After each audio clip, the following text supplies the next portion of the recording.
vamos a hablar un poco de hígado y vías biliares, ¿ya? En relación al hígado y las vías biliares, esta es la patología que vamos a tocar, ¿ya? Vamos a hablar un poco de la anatomía hepática, ¿ya? En relación a la anatomía hepática, debemos saber que el hígado es dividido en dos, ¿por quién? Por la línea de Cantley, ¿ya? La línea de Cantley va desde la vena cava, el borde izquierdo de la vena cava, hasta el lecho, al lecho vesicular, ¿ya? Y divide el hígado en dos, ¿ya? En dos básicamente. El ligamento falciforme, ¿ya? El ligamento falciforme, ojo, no es el que divide al hígado en dos, pero el ligamento falciforme sí divide el hígado. ¿En qué? Acá tenemos el segmento 2, el segmento 3, ¿ya? Y este es el segmento 4. O sea, el ligamento falciforme divide el 2 del 3, el 4, ¿ya? Eso sí es cierto, ¿ya? Ojo, si queremos separar más, acá tenemos el segmento 5, ¿ya? El segmento 6, el segmento 7, y este es el segmento 8, ojo, ¿ya? Y si queremos separar más, este sería el 4A y este sería el 4B. Es por eso que la vesícula biliar descansa ¿dónde? En el 5 y 4B. Pregunta de examen, ¿ya? Vesícula biliar descansa en el 5 y en el 4B, ojo.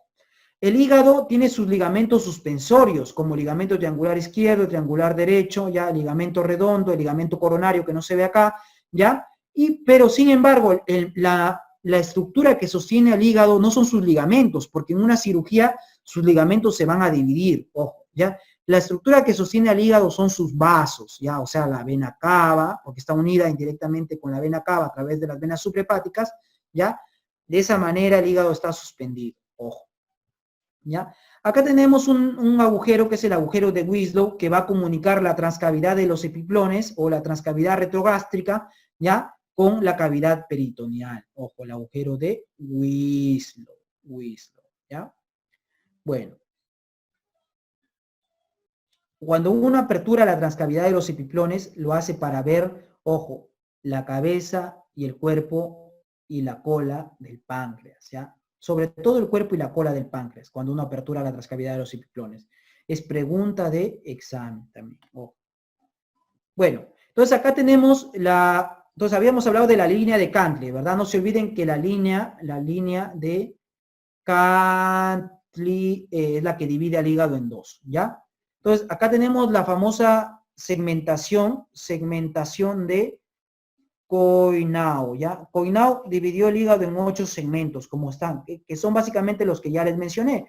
Acuérdense del segmento 4B y 5, que descansa la vesícula biliar. Acuérdense que el 4 tiene un nombre especial, que es lóbulo cuadrado, ¿ya? Lóbulo cuadrado. Y el segmento 1 no lo vemos en la parte anterior, porque está a nivel posterior, que es conocido como lóbulo caudado o lóbulo de Spiegel, ¿ya? Lóbulo de Spiegel. Es importante, ¿por qué? Porque este lóbulo caudado o lóbulo de Spiegel va a ser el que se va a hipertrofiar.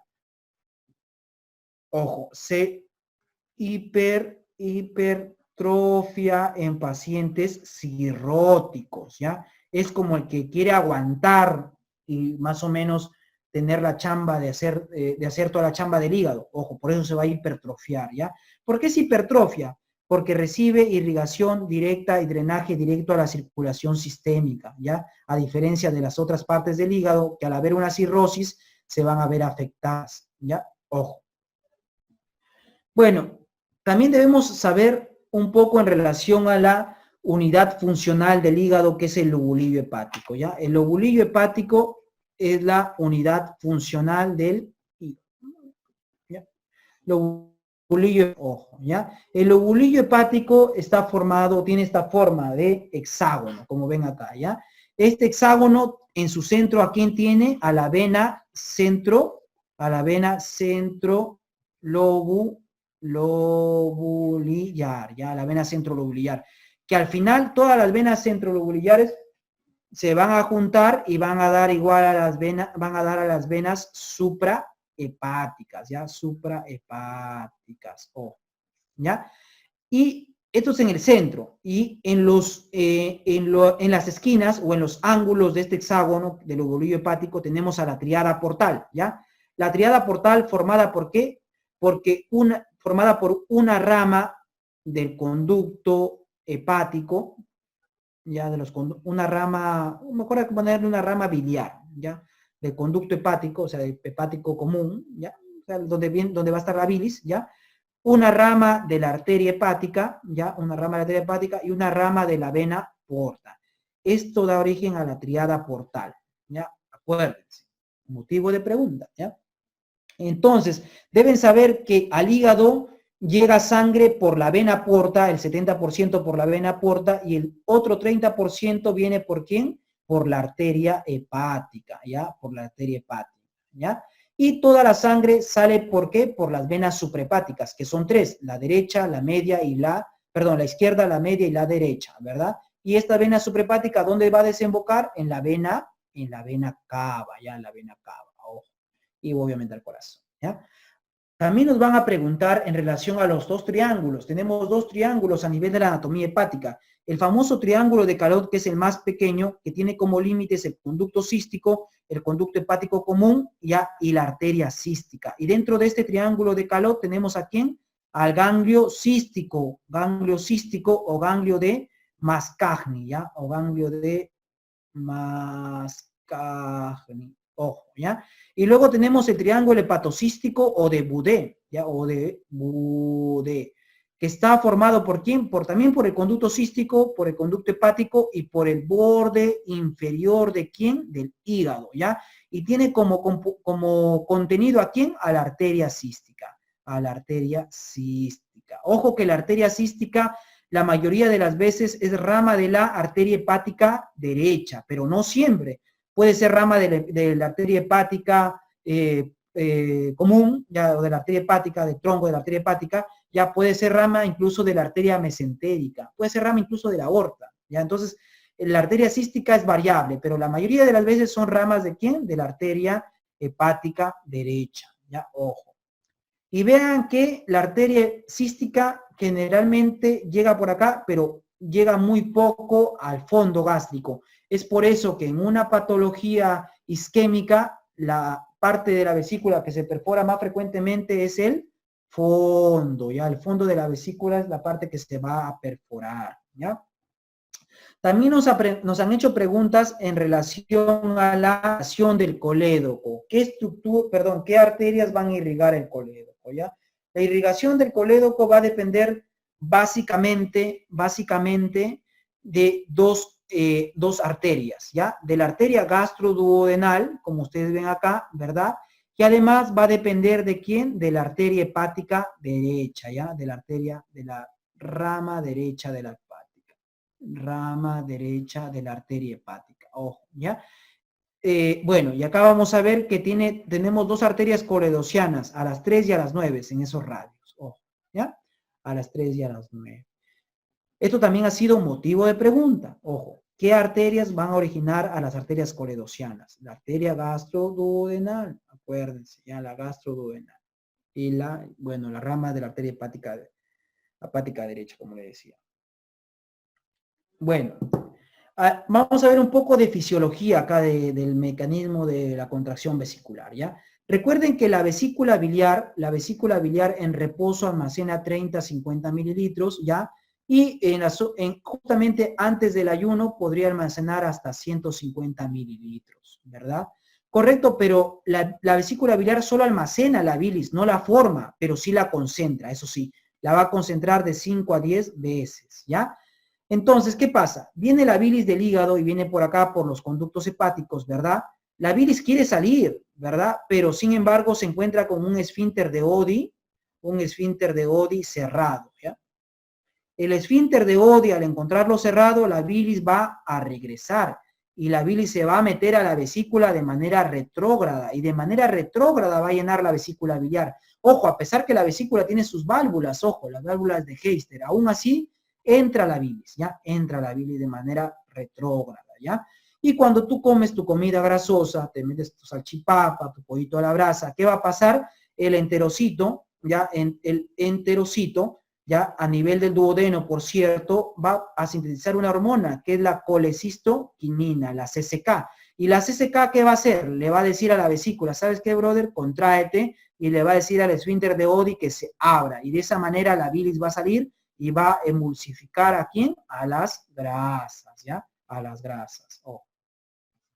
Bueno, sigamos. Bueno, en la patología biliar debemos saber cómo se forman los cálculos biliares, ¿ya? Los cálculos biliares se van a formar por nucleación, ¿ya? Nucleación. Se forman primero pequeñitos, se van formando más, y eso se llama nucleación, ¿ya? Esta nucleación va a depender mucho del equilibrio de las estructuras, de los componentes de la bilis, ¿ya? Debe haber un equilibrio perfecto entre los moles de colesterol, los moles de lecitina, los moles de sales biliares y además los pigmentos. Cuando uno predomina sobre el otro, se van a formar los cálculos, ¿ya? ¿Qué tipos de cálculos tenemos? Tenemos los cálculos de colesterol puro, ¿ya? Y tenemos los cálculos mixtos a predominio de colesterol, que, ojo, son los más frecuentes, ¿ya? Los más frecuentes, ¿ya? Luego tenemos los cálculos pigmentarios. Los cálculos pigmentarios pueden ser de dos tipos, negros o marrones. Los negros tienen que ver con ¿qué? Con hemólisis, ¿ya? Con hemólisis. Y cuando vamos de hemólisis, de frente tenemos que pensar en la primera causa de hemólisis, que es la esferocitosis hereditaria, ¿ya? La esferocitosis hereditaria, ojo. Y eso también va a dar cálculos en pacientes jóvenes, ojo, en mujeres jóvenes, estamos hablando de señoritas, 10, 15, 20 años. ¿Ya? Además tenemos los cálculos marrones. Los cálculos marrones se van a formar incluso en la vía biliar, ¿ya? En la vía biliar, o sea, son cálculos primarios del colédoco, ojo, ¿ya? Y estos cálculos tienen como característica que se van a formar sobre todo en aquellos pacientes que tienen episodios repetidos de colangitis, ¿ya? Colangitis a repetición, ojo. Los cálculos negros a nivel de la vesícula, me olvidé eso, ¿ya? Bueno, ¿qué más debemos saber? ¿Qué pacientes son los que van a tener cálculos a nivel de la vesícula? ¿O qué pacientes van a hacer colelitiasis, ya? Deben saber que para hacer colelitiasis tenemos las 4F, ¿no? Female, ¿verdad? Mujer, ¿ya? Forti, ya a los 40 años, fértil, ¿ya? Y además fat, o sea, que esté un poco gordita. Esas son las 4F, ¿ya? Y además, si es que el paciente ha perdido peso, pérdida de peso, ya pérdida de peso rápida, ya también es igual a cálculos. Por ejemplo, ¿qué tipo de pacientes pierden peso de manera rápida? Los pacientes sometidos a cirugía bariátrica. Estos pacientes también van a hacer cálculos. Es por eso que a veces en la cirugía bariátrica, por ahí algunos habían recomendado que hay que hacer, junto con la cirugía bariátrica, el retiro de la vesícula biliar, ¿ya? Eso también es importante saberlo, tener presente este concepto. Ojo, dentro de la fisiopatología de los pacientes con colecistitis, ¿ya? Dentro de la fisiopatología, tenemos la colecistitis litiásica y la litiásica. La litiásica se va a presentar, ¿por qué? Porque hay una obstrucción, ¿ya? Una obstrucción de la salida de la bilis, ¿ya? De la salida de la bilis, ¿a nivel de dónde? Del bacinete, ¿ya? Esto generalmente a un cálculo, pero ojo, también se podría deber a un pólipo. Un pólipo a este nivel también podría ocasionar la misma obstrucción, ¿ya? Y la alitiásica se va a presentar, ¿por qué? Debido a que a una isquemia de la mucosa. Esta isquemia de la mucosa se va a dar sobre todo en aquellos pacientes que están en UCI, chocados, con soporte inotrópico, ya gran quemados, no sé, politraumatizados, ¿correcto? Incluso hasta diabéticos que tienen problemas de hipovolemia, ¿ya? En este tipo de pacientes se va a presentar isquemia mucosa. La isquemia mucosa se va a presentar porque, acuerden, cuando el paciente está chocado o tiene un problema de hipovolemia, ¿qué pasa con la circulación esplácnica, que es la circulación visceral? Se va a contraer, ¿ya? Y va a llegar menos sangre a las vísceras del abdomen, ojo, ¿ya? Y al llegar menos sangre a las vísceras del abdomen, ¿qué va a pasar? La mucosa de la vesícula puede sufrir isquemia, y mayor aún a pacientes diabéticos que tienen microangiopatías, ¿ya? Entonces, en los diabéticos son también más predispuestos a hacer colecistitis alitiásica, ¿ya? Y también colecistitis enfisomatosa, por cierto, ¿ya? Ojo. Bueno, entonces, cuando hay una obstrucción de la salida de la bilis a nivel del bacinete, como vemos acá, se pueden presentar, obviamente, un cólico biliar. El cólico biliar se caracteriza porque no demora mucho, ¿ya? Generalmente demora menos de 6 horas, ¿ya? Menos de 6 horas, ojo, y generalmente no amerita mayor tratamiento que analgésicos. Sin embargo, cuando demora más de 6 horas, ya hay fiebre, leucocitosis, taquicardia, signos de sepsis, ya hablamos de colecistitis y ya el dolor no va a pasar. El paciente tiene que ser sometido tal vez a un analgésico endovenoso y así, ¿verdad? Ojo, y así. Ya, dentro de la bacteriología de estos pacientes, recuerden que los gérmenes más frecuentemente involucrados son las enterobacterias, a la cabeza E. coli siempre, pero también puede estar Klebsiella, Enterobacter y Proteus, ¿ya? Y también se encuentran acá los gram positivos, como el estreptococo, enterococo, pero obviamente con menor frecuencia, ¿ya? Ya acuérdense que en la colecistitis enfisematosa, ¿ya? En la colecistitis enfisematosa, ¿a quién vamos a tener? A Clostridium perfringens, ¿ya? Eso también es motivo de pregunta. Entonces, la colecistitis aguda, en el diagnóstico vamos a tener, según las guías de Tokio del año 2018, tenemos factores que tienen que ver con la inflamación local, como el signo de Murphy, que es el dolor a la presión en el hipocondrio derecho, que interrumpe la respiración. El paciente no puede terminar la respiración, ¿ya? Cuando tú le palpas en el hipocondrio derecho. Sin embargo, solamente se presenta en el 60 hasta el 80% de los pacientes, ¿ya? Además, cuando ya el cuadro prospera en el tiempo, podemos incluso palpar masas a nivel del hipocondrio derecho, ¿ya? Incluso defensa. También tenemos signos de inflamación sistémica como fiebre, PCR elevada, recuento de glóbulos blancos elevados, hallazgos imagenológicos característicos de colecistitis, como cuáles, como tenemos un cálculo impactado a nivel del bacinete, ojo, un cálculo impactado a nivel del bacinete. También tenemos una doble pared, un signo de doble pared, ya, debido al edema, ojo, ya, o doble riel también se le conoce, ya, una pared engrosada por encima de 4 milímetros, ojo, y una vesícula grande, más de 10 centímetros en su longitud y más de 4 centímetros en su ancho. Ya, obviamente es más importante el diámetro anteroposterior o ancho, como quieran llamarlo, ¿ya? Ojo, así se van a ver los cálculos en una ecografía, imágenes hiperecogénicas que dejan sombra acústica posterior, ¿ya? En cambio, los pólipos puede ser una imagen también hiperecogénica, pero que no va a dejar sombra acústica posterior. Esa es la diferencia entre los cálculos y los pólipos. Recuerden que los pólipos pueden ser motivo también de colecistitis, claro que sí, si se encontrarían obviamente a nivel del bacinete, ¿ya?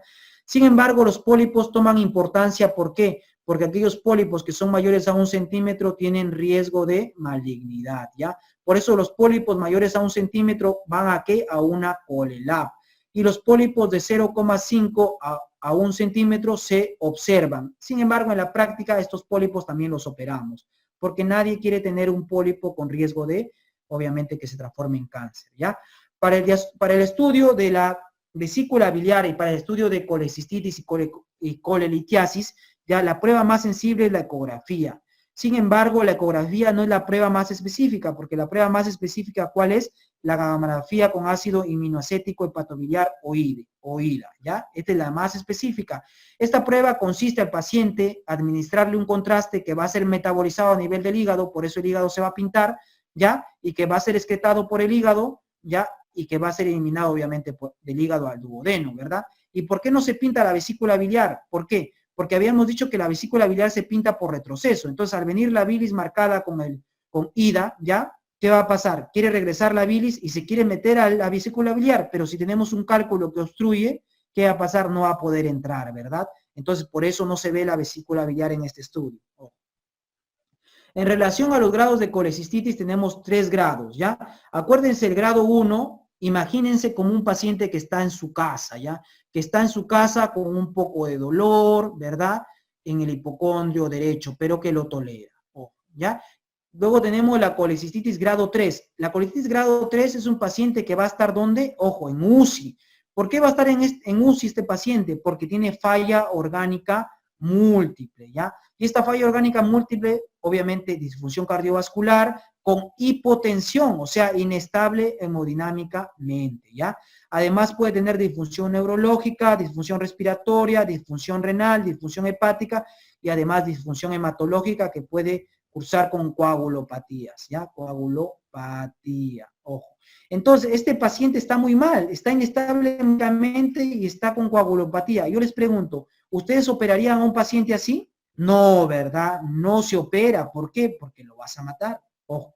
La laparoscopía menos, porque la inestabilidad hemodinámica y la coagulopatía son contraindicaciones para la cirugía laparoscópica. O sea, este paciente no hay que pensar en ningún escenario que tiene que ser sometido a cirugía, ¿ya? Ojo. Luego tenemos la grado 2. La grado 2 es como un intermedio. Este paciente, ¿dónde va a estar? Va a estar en el hospital, ¿ya? Va a estar en el hospital, ¿por qué? Porque tiene SIRS, tiene síndrome de respuesta inflamatoria sistémica. ¿Cómo le vamos a evidenciar sus SIRS? Como glóbulos blancos elevados, una masa palpable, tal vez tiene más de 72 horas de evolución, inflamación local marcada, ya colecitis gangrenosa, aparte va a tener PCR elevado, va a tener fiebre, ya va a tener taquicardia, ojo, ¿ya? Entonces es un paciente que amerita estar en el hospital porque tiene SIRS, ¿ya? Ahora vamos a ver cómo vamos a tratar estos pacientes. Cuando tratamos a estos pacientes tenemos que tener los conceptos de la colecistectomía, ¿ya? La colecistectomía puede ser urgente. ¿Qué quiere decir urgente? Que hay que operarlo ya, ahorita. Ahorita lo programo y ahorita quiero que entre a SOP, salvo que la ginecóloga me tenga una cesárea, pues y me friegue la noche, ¿verdad? Otra cosa es la colecistectomía temprana, ¿ya? La colecistectomía temprana quiere decir que tengo hasta 72 horas o 3 días para operar a mi paciente. ¿Qué quiere decir? Me llaman, doctor Valverde, ¿sabe qué? Tengo dolor a nivel del hipocondrio derecho, tengo cálculos, creo que tengo colecistitis. Por favor, ¿me puede operar? Entonces yo válidamente te puedo decir, ¿sabes qué? Hoy día tengo guardia, te opero mejor mañana, ¿ya? Y estoy haciendo lo correcto porque te estoy operando dentro de las 72 horas del inicio de tus síntomas. ¿Cómo se llama eso? Colelab temprana, ¿ya? Y la Colelab diferida es aquella que se da después de las 6 semanas, La Colelab diferida es una alternativa para evitar lesiones de la vía biliar, ¿ya? Y también es una alternativa para no operar pacientes muy graves, ¿ya? ¿Ya? Si el cirujano no maneja mucha laparoscopía, le puede dar antibiótico, analgesia, y de esa manera evita lesionar la vía biliar y ya luego me lo manda y yo lo opero, no pasa nada, ¿verdad? Bueno, manejo según el grado de severidad. Las colecistitis leves, aquellas que podrían estar entre comillas en su casa, obviamente no van a estar en su casa porque te van a pedir ayuda, ¿ya? ¿Podrían ir a qué? A a una colelab temprana, ¿ya? A una colelab temprana. Me llaman, lo opero, ojo, ¿ya?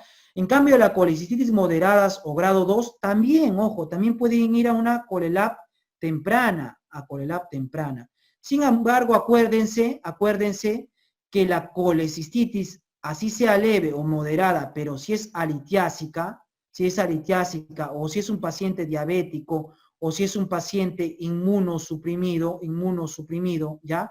O es un paciente que reciba quimioterapia, qué sé yo, ¿ya? O con corticoides o con VIH, estos pacientes tienen que ir de frente a una colelab urgente, así sea leve o moderada, de frente a colelab urgente, porque un diabético no te puede esperar. A un diabético yo no le voy a decir, ¿sabes qué, amigo? Búscame pasado. No, en ellos de frente colelab urgente. En la litiásica también, porque su pronóstico es peor, porque la litiásica se va a perforar de manera más rápida y se perfora, ojo, a nivel del fondo de la vesícula, al fondo de la vesícula biliar, ¿ya? Ojo, ¿correcto?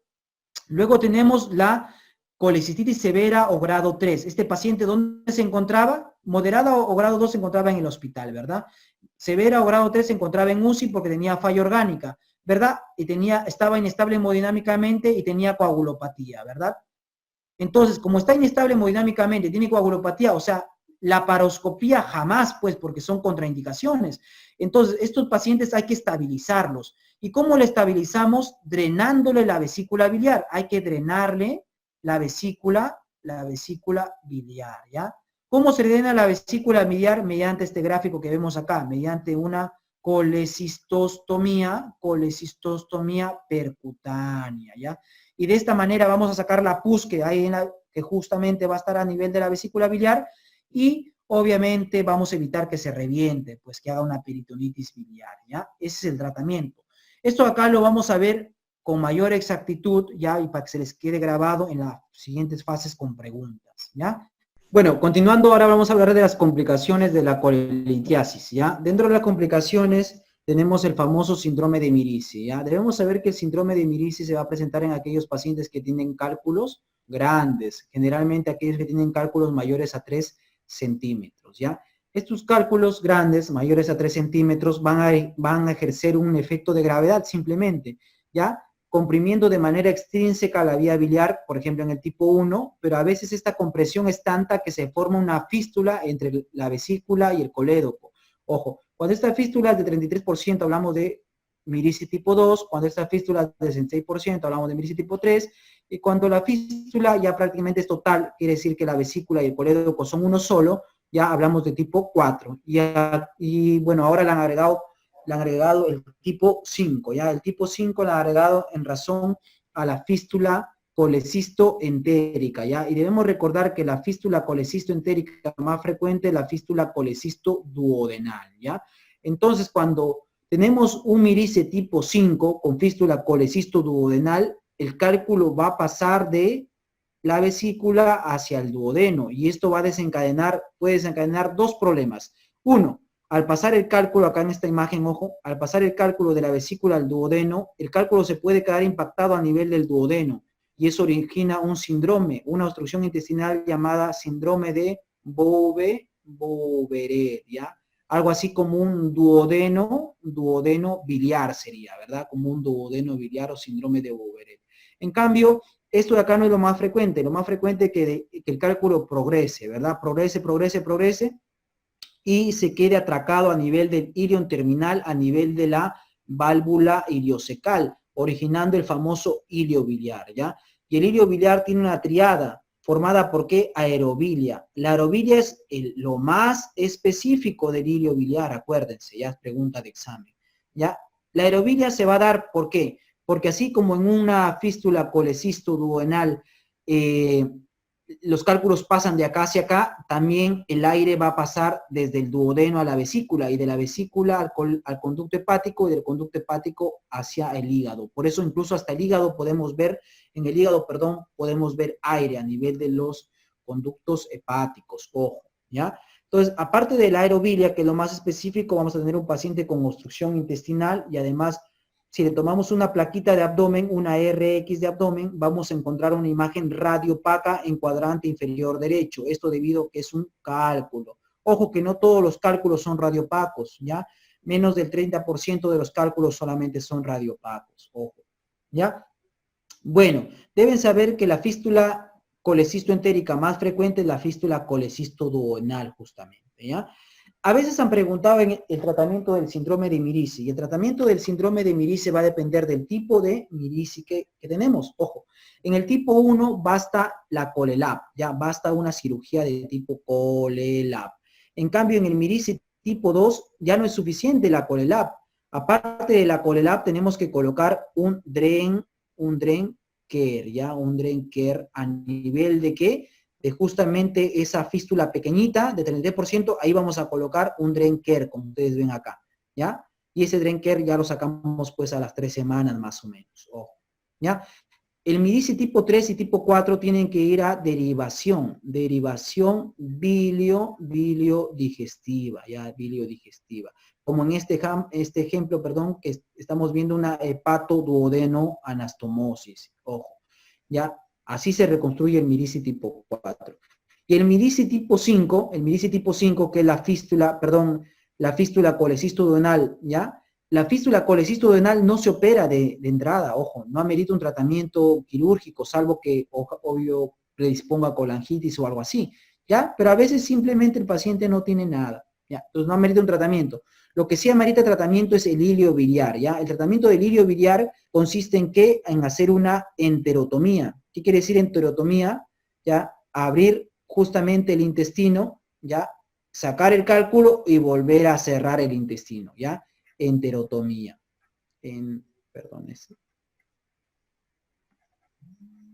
Enterotomía, ojo, ¿ya? Es el tratamiento, ¿ya? ¿Qué otras complicaciones tiene un paciente que tiene que tiene colelitiasis? Puede tener complicaciones en relación a la colecistitis como perforación, como absceso pericolecístico, como empiema, como gangrena. Empiema es pus, ¿verdad? Pus. Gangrena es necrosis, ¿verdad? El absceso pericolecístico se puede meter incluso hacia el hígado, ojo, ¿ya? Es por eso que para ver ese tipo de complicaciones uno tiene que hacer uso de ¿qué? De la tomografía, ¿ya? de la tomografía para evidenciar estas complicaciones. Bueno, ¿qué otra complicación tiene un paciente con colelitiasis, o sea, con cálculo dentro de la vesícula biliar? La complicación, obviamente, es la coledocolitiasis. Recuerden que el 10, vamos a cambiar de color, ¿ya? Que el 10 a 15% de los pacientes con colelitiasis además tienen coledocolitiasis, ¿ya?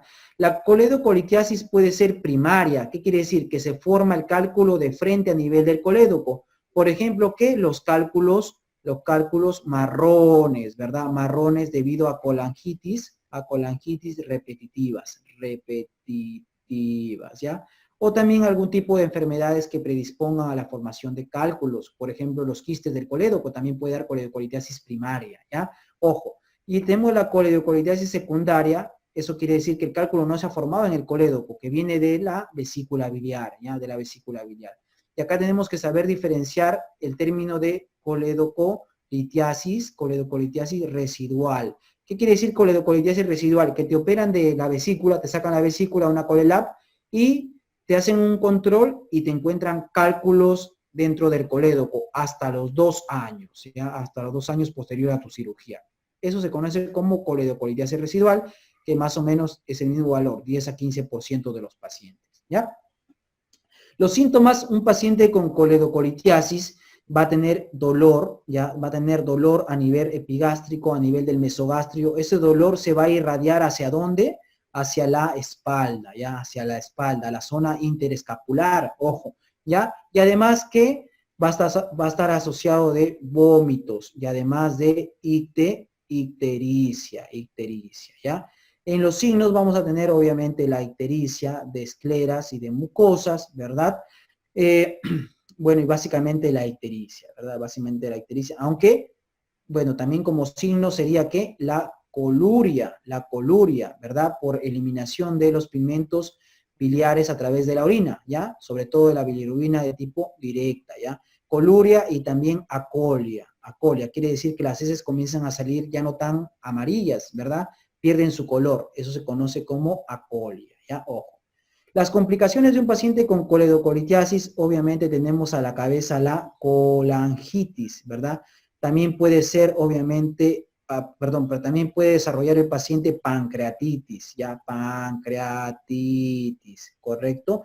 En el laboratorio vamos a tener elevación de la fosfatasa alcalina, elevación de la GGTP, sin embargo debemos saber que la GTP es más específica que la fosfatasa alcalina, pero lo que más nos importa en un paciente con coledocolitiasis no es ni la fosfatasa alcalina ni la GGTP, lo que más importa es el aumento de la bilirrubina, es lo más importante a lo que tenemos que tener mayor visión, ¿ya? La ecografía nos va a permitir ver un paciente con coledocolitiasis, sí, podría encontrar cálculos, pero podríamos ver también dilatación de la vía biliar. Hablamos de dilatación de la vía biliar cuando tenemos una vía biliar mayor a 6 milímetros. Y en pacientes post-colelab, incluso diámetros de hasta 10 milímetros, ojo, pueden ser normales en un paciente post-colelab, pregunta de examen, ¿ya?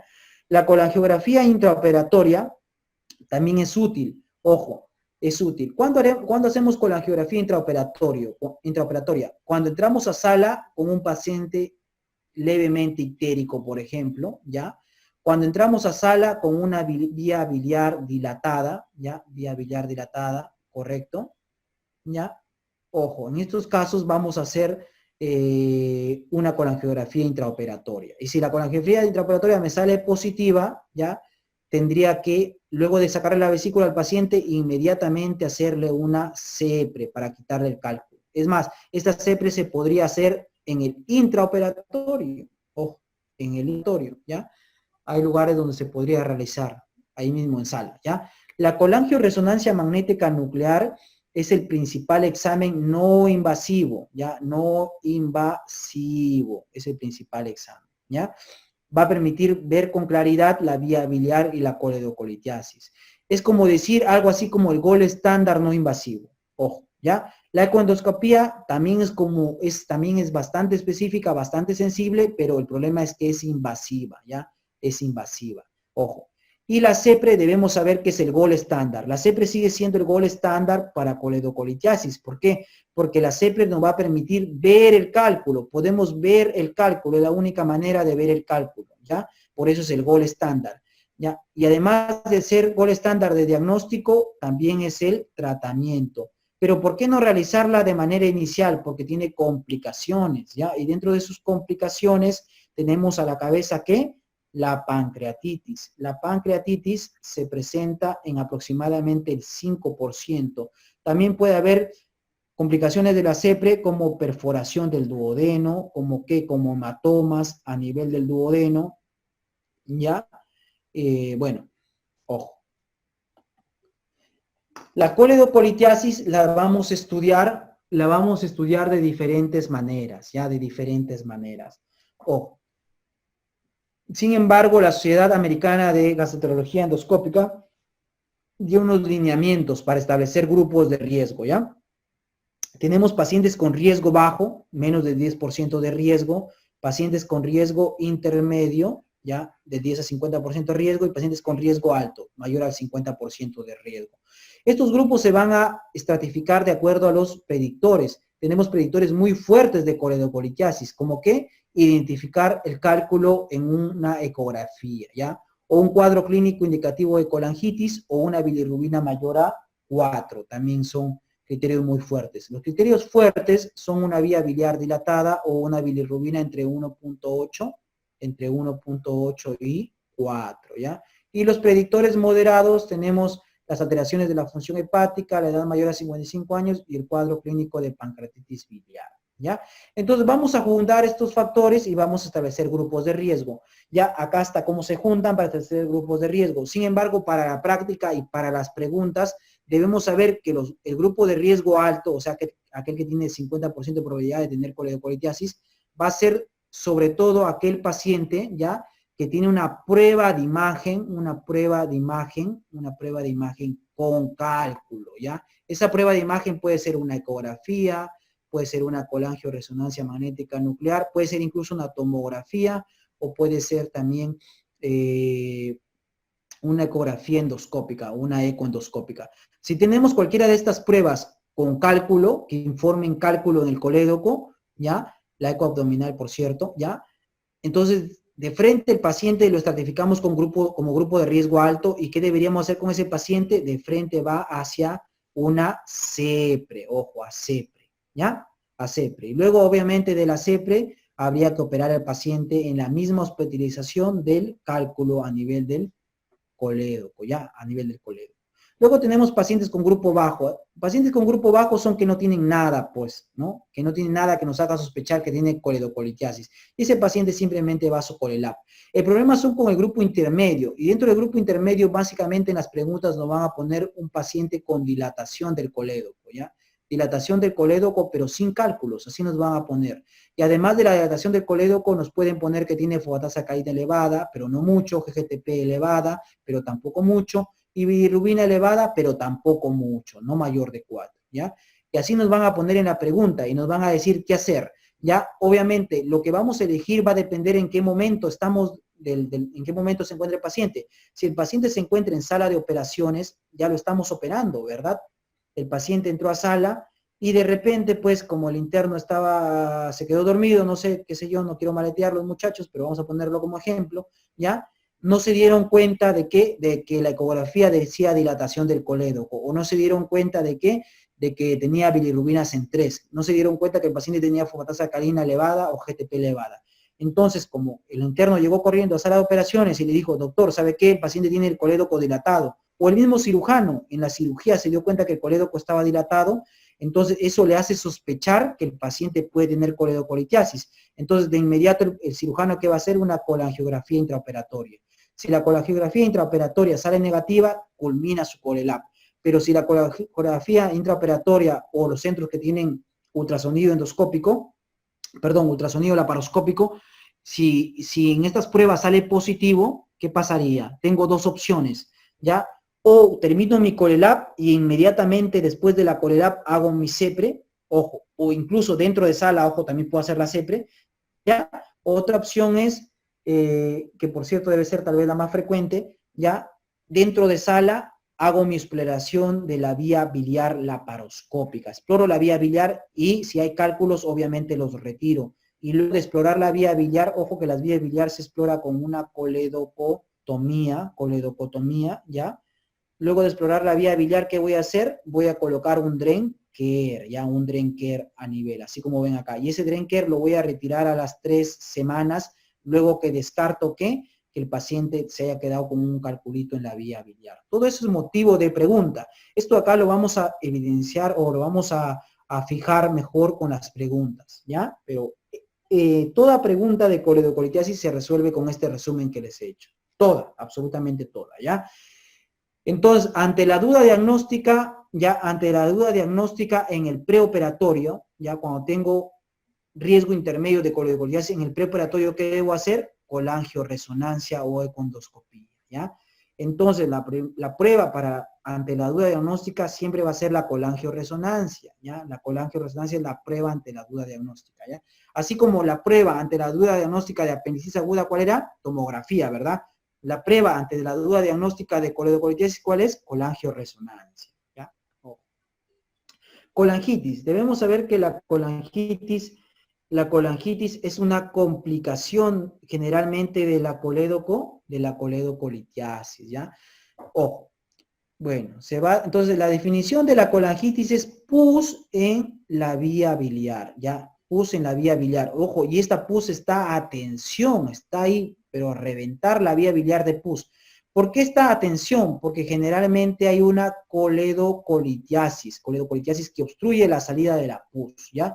Y cuando no hay coledocolitiasis, incluso podría haber un cáncer o una estenosis postquirúrgica, ¿ya? Y todo eso puede condicionar colangitis. Obviamente la cabeza de la coledocolitiasis, ¿ya? La coledocolitiasis va a presentar, como hay pus en la vía biliar, las bacterias que van a estar en esta pus es la E. coli, luego tenemos el Proteus, ¿ya? Y también la Klebsiella, ¿verdad? Ojo, la vía de ingreso es una vía ascendente. ¿Qué quiere decir? Que los gérmenes van a entrar ¿por dónde? Por el esfínter de Oddi. Por ahí van a entrar los gérmenes hacia arriba, ¿ya? Recuerden que un paciente con colangitis tiene la triada de Charcot, la famosa triada de Charcot que se caracteriza por fiebre, más ictericia, ¿verdad? Más dolor, ¿ya? Más dolor. Ojo que la triada de Charcot no, es igual a colangitis leve y a máximo moderada, ¿ya? En cambio, la pentada de Reynolds, que es lo mismo, pero sumado con hipotensión y trastorno del sensorio, ojo, trastorno del sensorio, ¿ya? Eso es la pentada de Reynolds. Eso se presenta en colangitis severa, ¿ya? Eso es muy importante porque eso les va a ayudar en la resolución de preguntas. Ojo. ¿Ya? La colangitis también la vamos a diagnosticar. ¿Ya? Dentro de sus diagnósticos, según las guías de Tokio, tenemos los parámetros que tienen que ver con inflamación sistémica, como fiebre, escalofríos, datos de laboratorio, como PCR elevada, como leucocitosis, ¿verdad? Y también tenemos la misma colestasis que la vamos a evidenciar con ictericia, ¿verdad? Y obviamente también las bilirrubinas aumentadas, fosfatasa sacarina elevada, GTP elevada, ¿ya?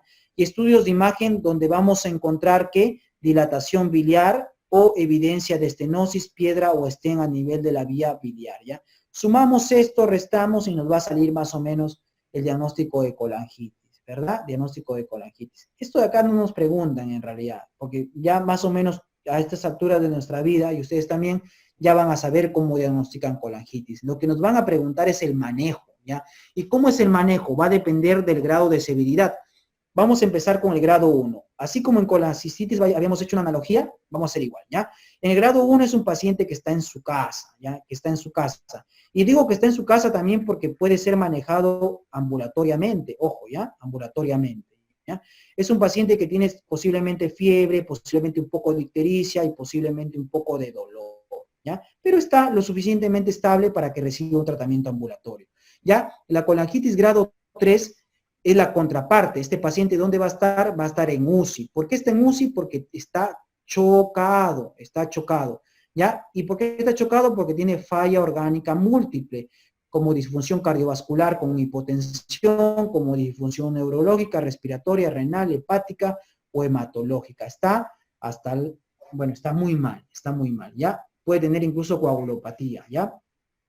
Bueno, y luego tenemos el grado 2 o moderada. Este paciente, si bien es cierto, no puede estar en su casa, pero tampoco está en UCI. ¿Dónde se va a encontrar este paciente? Hospitalizado, ¿ya?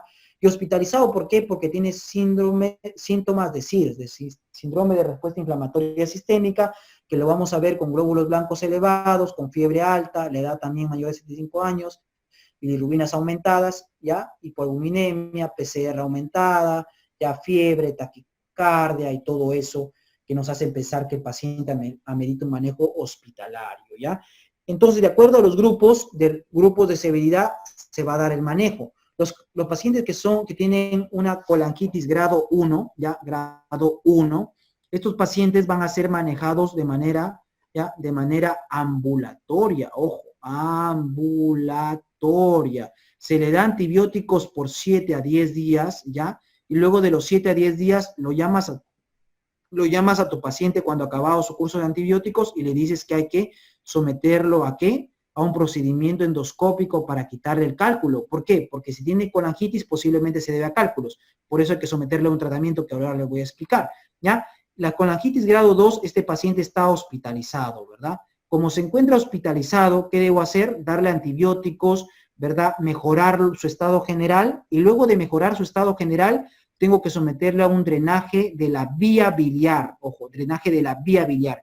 Y ese drenaje de la vía biliar también se va a hacer de acuerdo a estos métodos, que ahorita lo vemos. Ya, en cambio, el paciente con grado 3, este paciente ya se encuentra en UCI. El drenaje de la vía biliar tiene que ser urgente, lo primero que vamos a hacer, ¿ya? Y lo vamos a hacer de acuerdo a esos 3 métodos. Entonces, ¿qué 3 métodos tengo para drenar la vía biliar, ya? En primer lugar, los grado 1, esos de frente van a ir a CEPRE, ya, CEPRE, ¿ya? Ojo, pero los grado 2 y grado 3 hay que drenar la vía biliar, ¿ya? La vía biliar lo podemos drenar vía endoscópica, vía percutánea o vía cirugía. ¿Qué es mejor? La vía endoscópica es mejor que la vía percutánea y esto es mejor que la cirugía. ¿Por qué? Porque acuérdense que en un paciente gravemente enfermo, mientras menos le hagas es mejor. Y la endoscopía es menos agresiva que una cirugía, ojo. Por eso siempre se prefiere la endoscopía, siempre, ojo, ¿ya?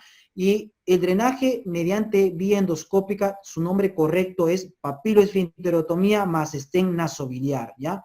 O papiloesfinterotomía más stent virioentérico, que consiste en que mediante endoscopía cortar el esfínter de Oddi, ya, si es que se puede, se saca el cálculo, o si no, simplemente se coloca un stent. Y ese stent se coloca a nivel de la vía biliar y se saca por la nariz. Y el paciente está andando con su bolsita, así como si tuviese una sonda nasogástrica, pero con bilis, ¿ya? ¿Por qué? Porque ese stent llega hasta la vía biliar, ¿ya? Y otra opción es ya no sacar, no poner el stent hasta la nariz, sino de frente al intestino nada más. El problema es que cuando tú lo pones al intestino, se puede salir, puede emigrar y obviamente puede ocasionar incluso obstrucción intestinal, ¿ya? Ese es el problema. Ojo, ¿ya? Siempre este es el tratamiento. Ojo, esto no es igual a la CEPRE. Sin embargo, muchas veces en las preguntas nos ponen como si fueran iguales y no nos queda otro que marcar. Porque CEPRE es colangiografía pancreato retrógrada endoscópica. No es lo mismo, ojo, pero sí se parecen mucho, ¿ya? Bueno, entonces lo principal es hacer el manejo endoscópico, pero cuando no se puede hacer el manejo endoscópico y no se puede hacer el manejo percutáneo, recién podríamos hacer el drenaje quirúrgico mediante un drain de Kerr, ¿ya? Ojo, pero el drenaje quirúrgico es con cirugía, generalmente cirugía abierta, ¿ya? Abierta. ¿Por qué digo con cirugía abierta?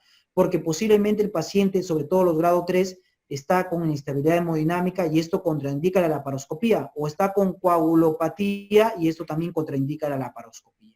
Por eso la cirugía abierta sí tiene papel acá. Ojo, pero no es la elección es el manejo endoscópico de estos pacientes, ¿ya?